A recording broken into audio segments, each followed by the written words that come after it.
Welcome to Literacy Listens, the podcast where we dive into all things listening comprehension and its powerful role in literacy development. I'm Amber, and I'm joined today by Brian, our listening comprehension expert. We're so glad you're here for our very first episode. Today, I'll be asking Brian about what listening comprehension is and why it plays such a big role in how children learn to read. Thanks for having me, Amber. I'm excited to share what research tells us about listening comprehension.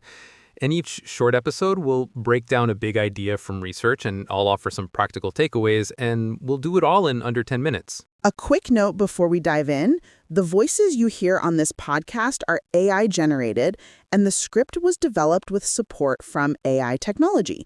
The content you'll hear reflects research carefully curated and organized by Read Charlotte, a nonprofit dedicated to improving literacy outcomes for students in Charlotte, North Carolina.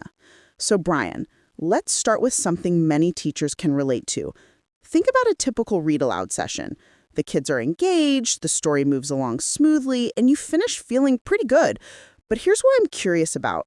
What should teachers be wondering about what their students actually understood? That's exactly the right question to be asking, Amber.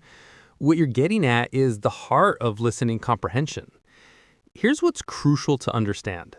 Listening comprehension isn't just the warm-up to reading. It's a fundamental skill all on its own. And research shows it's one of the strongest predictors of reading success. That is fascinating, and it's something that starts developing before kids can even read a single word, right? Exactly right. Could you define listening comprehension for our listeners? Absolutely. Listening comprehension is the ability to understand spoken language at the discourse level. What that means is it's more than just isolated words or sentences. It's about making sense of connected language like conversations, stories, or informational talks. So when a child listens to a picture book read aloud or follows a class discussion or even listens to this podcast, what exactly are they doing? What does that process look like? Great question. When children are engaged in those activities, they're working with spoken language in connected ways, making sense of ideas, events, and relationships. They're extracting, constructing, and integrating meaning from what they hear. And that's listening comprehension in action. And here's what the research shows us. For young learners, the complexity of oral language they can comprehend often outpaces the complexity of the written text they can decode. Listening and reading comprehension both draw on the same underlying language skills, but they don't develop in lockstep. Reading comprehension is tied to decoding, so it takes time to catch up to the level of understanding kids already show with their ears. When does that shift happen? At what point does listening comprehension become such a strong predictor? Earlier than you might think, often around second grade. Once children move beyond the basics of the coding, it's their listening comprehension that best predicts how well they'll understand what they read. A simple way to picture it is that comprehension begins with the ears and later transfers to the eyes. That's a great visual. So you're saying a child can comprehend a complex story they hear long before they can read it themselves. Can you give us an example? Absolutely. Think about a young child who hasn't yet learned to read the word elephant. That word might look like a string of unfamiliar letters on the page. But if you read them a story about an elephant, maybe one that gets separated from its herd or learns to solve a problem, they can still understand the complex story. They might say the elephant was scared because it got lost, or it used its trunk to help the baby elephant. Even though they couldn't read the words themselves, they're making sense of the characters, the events, and even the emotions. That's such a powerful example.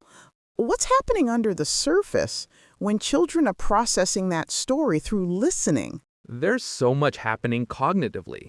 They're learning new vocabulary, maybe figuring out what a herd is. They're building background knowledge, like understanding that elephants live in groups and use their trunks in useful ways. And they're connecting ideas, making inferences, and putting it all together. None of that requires decoding. It's all coming through listening. That's why oral language, listening comprehension, is such a powerful entry point. It gives kids access to ideas, language, and meaning long before they can read those words on their own. This is making me think differently about activities like read-alouds and class discussions. How should teachers be approaching these moments to maximize listening comprehension development? Exactly. The more we treat those moments, like read alouds or class discussions, as real opportunities to build comprehension, the more we're setting students up for success when they do start reading independently. First, we need to shift how we think about oral language in the classroom.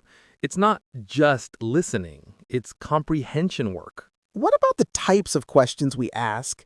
How can teachers move beyond just checking if kids understood the basic facts? This is crucial. It's not just about exposure, it's about what we do with that oral language. Instead of surface level questions like, what happened?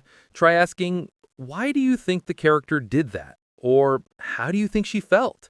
These types of prompts build higher level skills like inference and perspective taking.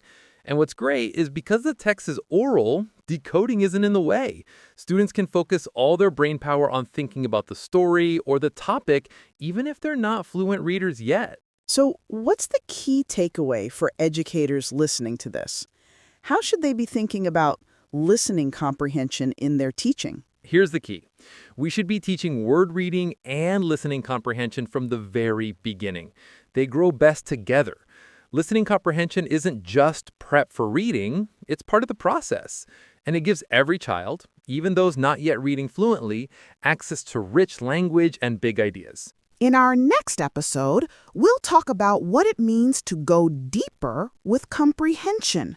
We'll look at the difference between shallow and deep understanding and how the questions we ask can move kids beyond the surface of the text. Thanks so much for joining us today on Literacy Listens. If you want to dive deeper into listening comprehension, head over to listeningcomprehension.org, where you'll find all kinds of resources, research, and educator tools. And don't forget to check the show notes for a full transcript of today's episode. We'd love to have you back for our next conversation, so be sure to follow and subscribe on Spotify, Apple Podcasts, and YouTube. See you next time.